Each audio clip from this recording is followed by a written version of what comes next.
Welcome to my very first product review, and I'm so excited that it is on the Jazzinc 1989 Ultimate Batmobile 1:6 scale limited edition collector's vehicle.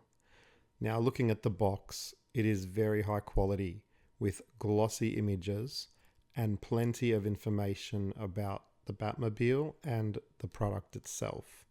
Now, in this product review, I will be looking at a comparison between the screen-used Batmobiles from the 1989 film and from Batman Returns.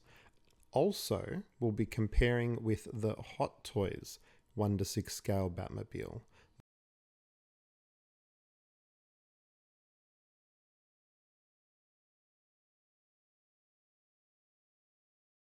Now, this is the product out of the box in all its glory. It looks fantastic, and here's some comparisons looking at my Jazzinc version and the film. Very similar, just the cockpit is a little bit raised on my one by comparison to the film. The lights look a little bit too yellow on the Jazzinc.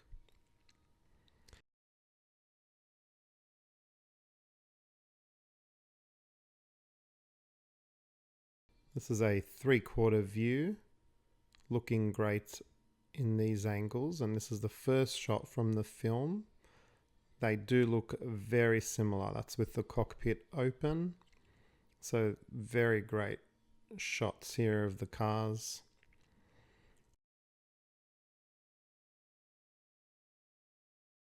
That's a production shot. Now the side profile. The canopy looks a little bit darker than the body in this angle.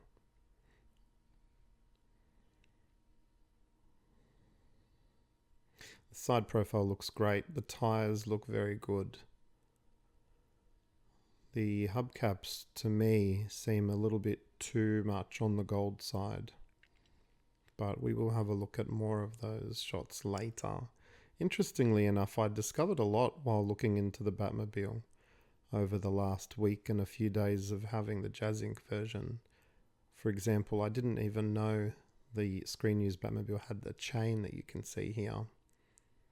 And the colors were another point of interest for me. And the grills in those intakes on the left were something that I didn't really pick up on that the Batmobile had. My windshield had a little bit of a wavy effect on the Jazzinc, mostly noticeable on this side of the car. You can see the chain is on both sides, connected magnetically. You can see more of the wavy effect of the windshield there. Here's a side profile, and again the Jazzinc looks fantastic. Another side shot here. Now here you can see the alloy, the hubcaps of the tires just don't look very much the same as a screen used, but the colors were a little bit different depending on the film and the angle used, so that could be a reason there. Now here's the back of the Batmobile. It is missing the cover that goes in the center of the jet exhaust. That was removed because I was testing the smoke effect, and we'll talk more on that later. Now, another issue with my Batmobile, speaking of the back, was the silver jets on the both sides, the left and the right, were missing the adhesive. The fins around the jet protrude further on the film than the Jazzinc car. We're just removing the machine gun covers here pretty easily with the magnetic tool.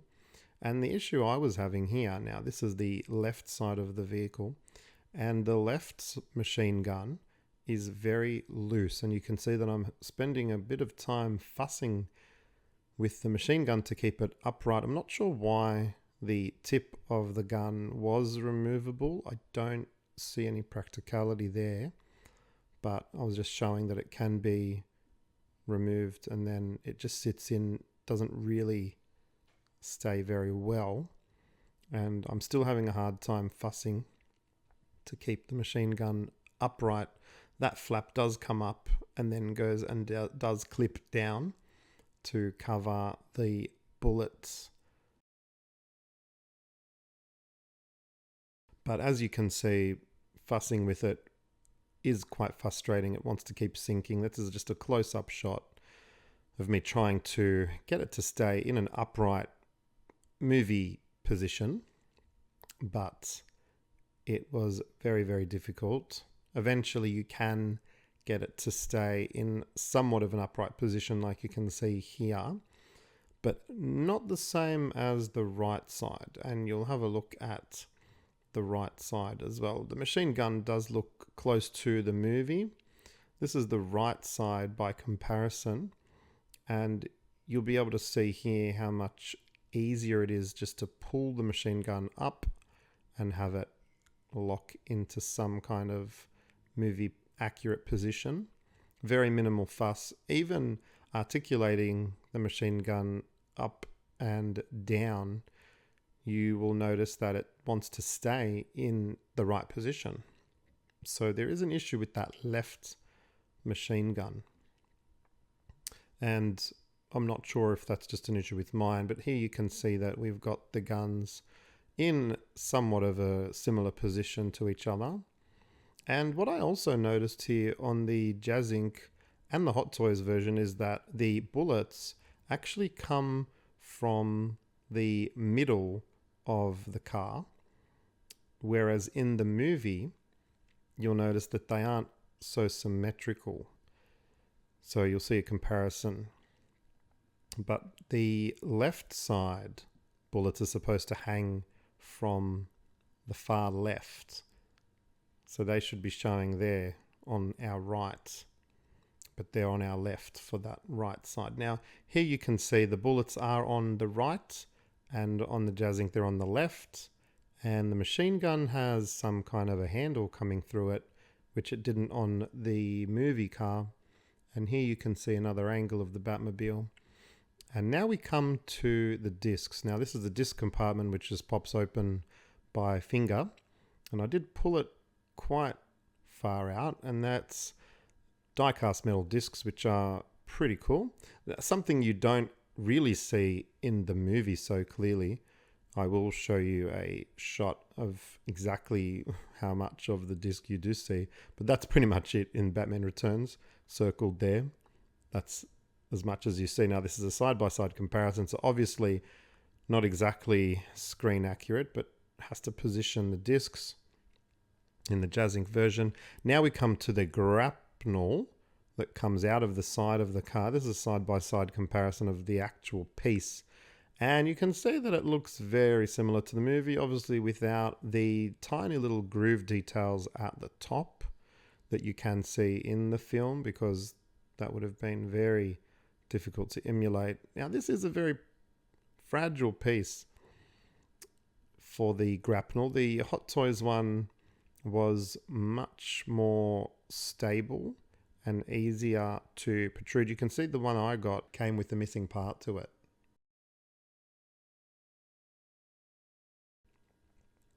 Now this is the side piece removal for the shin breaker. So I'll be attaching that, and that just connects in magnetically. Now you might be able to notice that on the Jazzinc they do tend to slope downwards on an angle compared to the movie version, which seems to be holding a lot more vertical. So you'll see that in the comparison shots. Now this is obviously from Batman Returns. So here's a side-by-side of the opening. Now this is the protrusion, and you can see mine slopes downwards in both of these stills compared to the screen film. Now, interestingly, you can see the opening plate in position here, but then it seems to be missing later in the movie in this shot. And then in this shot, it looks like it's just very lightly drawn on with a finger mark. And here again, very, very lightly, maybe hard for people to see on their monitors, but again here, just a subtle outline of that section.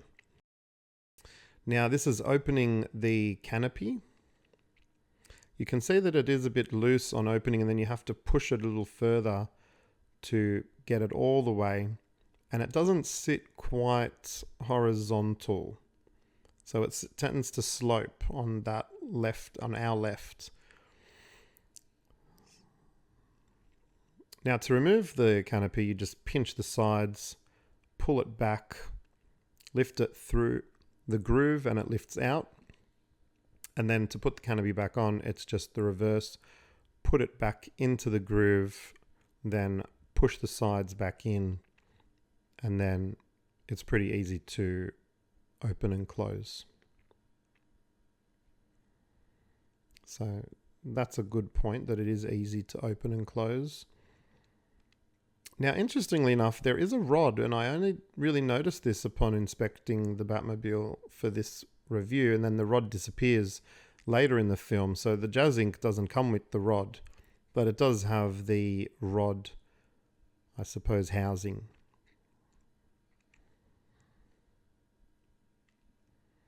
You can see the interior is looking very nicely coated with silicone seats with its appropriate dash. And that was an interesting one to inspect. That's just a close-up here of the seats and behind, and the panels between the seats. You can see the dash and the wheel. Steering wheel is die-cast metal, so that was a nice added feature. And it's just amazing, actually, that you can see a whole bunch of switches. This is kind of like a Batman perspective here, using the macro lens on my camera for my phone. And you can just see how much detail has gone into even printing all of that text in a 1:6 scale and duplicating all of the notches and the buttons and the dials. It's just amazing. It almost, if you took a screenshot, looks like it could be coming from a 1:1 scale vehicle. That's how nicely replicated that they've done it. Now, not exact, and we'll have a look at some comparisons, but you can see there's lettering in most places where it should be. And in the movie, you don't really see, in both movies actually, you don't really see a whole bunch of the detail for the dash. What I will show is some screenshots from all the dash sections I could find from Batman 89 and Batman Returns. So I suppose that they must have used a whole bunch of reference materials to get more of the dash looking as accurate as they could. Now, I actually went back and had a look at some reference materials. So here we're using the joysticks, which are very loose, too loose, and they do independently move if you have to hold one or two down to move the other. So that could have been made a little bit more tight. Now here's just another close-up of the dash using the flash. Look at the detail of the Batmobile there, is quite amazing too for a 1:6 scale print. So it is an amazing job. Highly superior to the Hot Toys. However, we'll come to the fact that Hot Toys is actually more accurate in parts of the dash, or in one part in particular. Now, even the pedals are here. So you've got the brake and the throttle pedal, and I had to really get my camera horizontal, or vertical, I should say, to get that shot. Now, this is the dash with the light effect applied. So you can see that they are backlit. Maybe too much of a green to them. In the movie, I didn't see a green backlight, so that probably could have been adjusted. But you can see a whole bunch of intricate lighting has gone into the light effects of all of the dash and all of the buttons and dials and switch area. So that's quite impressive. Now this is just with the lights off, just to give you an idea of how many individual lights have been utilized in this dash. So quite impressive.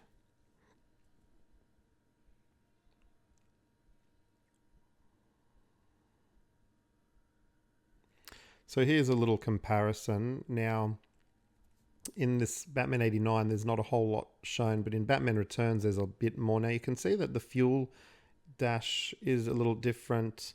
The buttons here, the lighting is a little different. Now, the roll button is more accurate on the Hot Toys, and the yellow was misplaced on the Jazzinc. The screen here is very accurate in the Jazzinc compared to the film, and they're both pretty accurate in this section of the dash.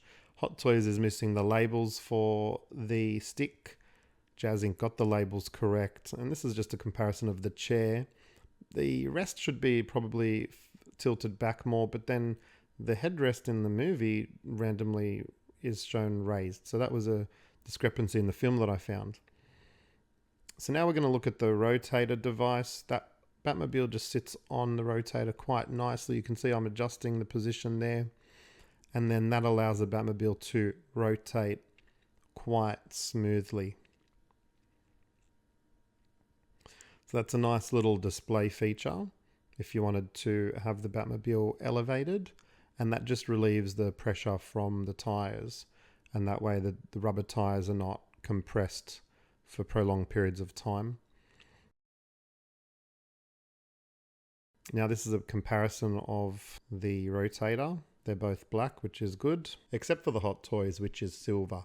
The tires here are quite strong, and the treading is detailed. The lettering is all there. So again, great work from Jazzinc. Now we come to the remote control, which has the light up effect on the side. This is the front of the remote. All the buttons actually perform their own functions. Buttons 1, 2, 3, 4 do the lights. Button 5 does the turbine. Button 6 does the smoke effect. And button 7, 8, 9, and 10 do sound effects.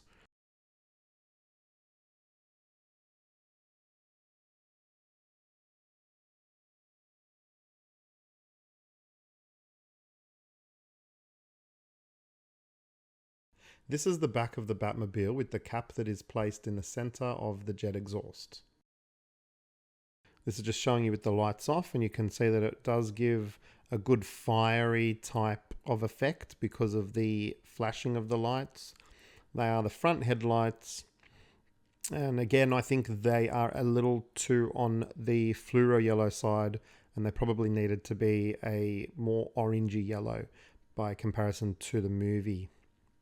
Now this is setting up for the smoke effect. So you do need to remove the rubber cap, fill with 3 or so mils of water. Now I had a problem with the smoke effect. On this particular day of getting it ready, the smoke effect stopped working, where it was working prior when I did the unboxing video. It's working here, and I actually managed to fix it by pressing in that little silver center area to maybe loosen something or unblock something. So if anyone else is having an issue with the smoke effect, you may need to just tap on that silver center. And the smoke effect works really well when the lights are turned off around the car.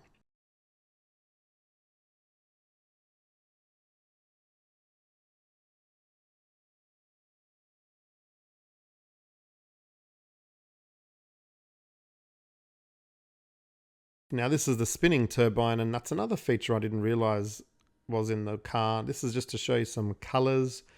Now I didn't realize that was gold, but it doesn't look so gold in the movie shots, but in this shot it looks even less gold than the previous shot. In this shot is where the nose cone looks most obviously silver. Granted, it is a very blurry still. This is the side intake where it does actually look silver in that shot, and the turbine looks quite silver in this shot. So the colors from Jazzinc seem to be quite right.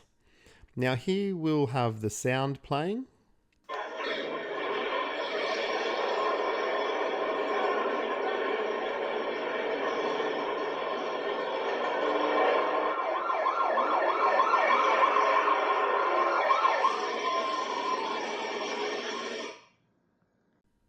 And what does the Batmobile come with? A signed plaque from Just and Hans.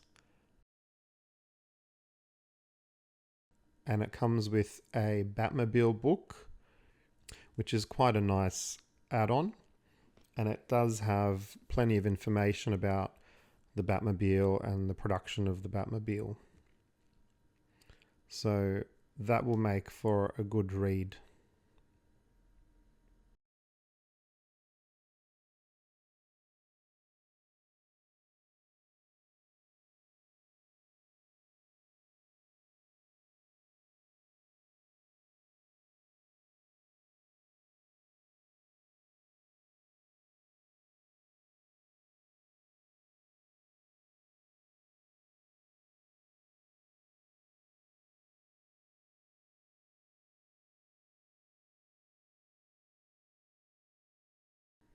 You also get 2-page instructions, which I do think could have been more detailed, but there are useful videos on the Jazzinc YouTube channel that show you how to unbox the Batmobile and how to do a few other bits and pieces.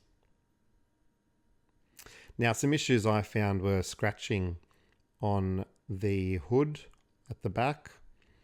Those pipes on the right didn't line up properly, and some scratched paint there at the back under the tail light.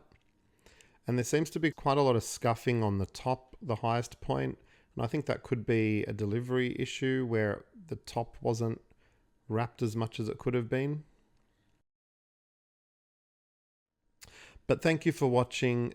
It's an amazing product and very happy to add it to my collection.